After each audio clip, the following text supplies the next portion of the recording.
In this session, we will simulate a model, and then explore MapleSim's visualization tools. MapleSim's example palette contains a 5-degree of freedom robot model. Let's start by simulating this model. We now see the visualization window. This contains plots and an animation. You can rotate, pan, and zoom the animation with menu items or keyboard shortcuts. The CAD objects contained within the MapleSim model move with the motion of the robot. A path trace also tracks the motion of the robot wrist. A blue line progresses along the probed results, synchronized with the playback of the animation. The visualization window contains custom plots. In this instance, we compare the desired and actual joint angles on a single plot. Plots in a single window can be linked together. This allows changes in one plot to propagate to others. Let's create a custom plot that contains the desired angle for one joint. You can also drag variables onto the chart. Here, we add the measured angle for the joint to the same plot.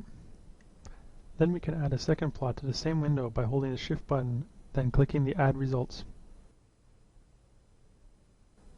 Let's return to the MapleSim model and examine the structure of the servo motor. Within the subsystem, we can see the position of the servo motor is controlled with a feedback loop. Let's say we want to see the motor's torque, but did not add a probe to the motor shaft. MapleSim provides additional simulation results that have not been explicitly probed, but have been used in the simulation.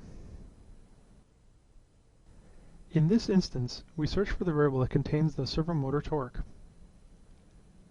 Let's select the plot, then right-click on the motor torque variable, and add it to the secondary axis.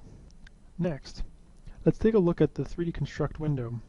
Any changes made in the structure of the multi-body model in the workspace are instantly reflected in the 3D Construct window. Additionally, components selected in the workspace are also highlighted in the 3D Construct window, and vice versa. Here, we've selected a rigid body frame in the Construct window. The selection is reflected in the workspace, and the process is reversed by selecting a CAD object in the workspace.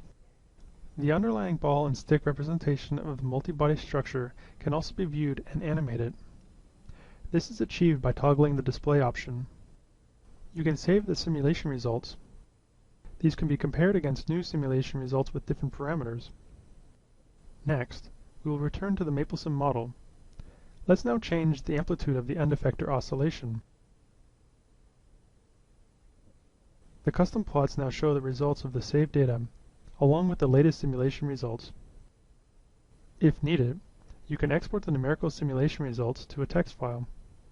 We can toggle the different simulation results on or off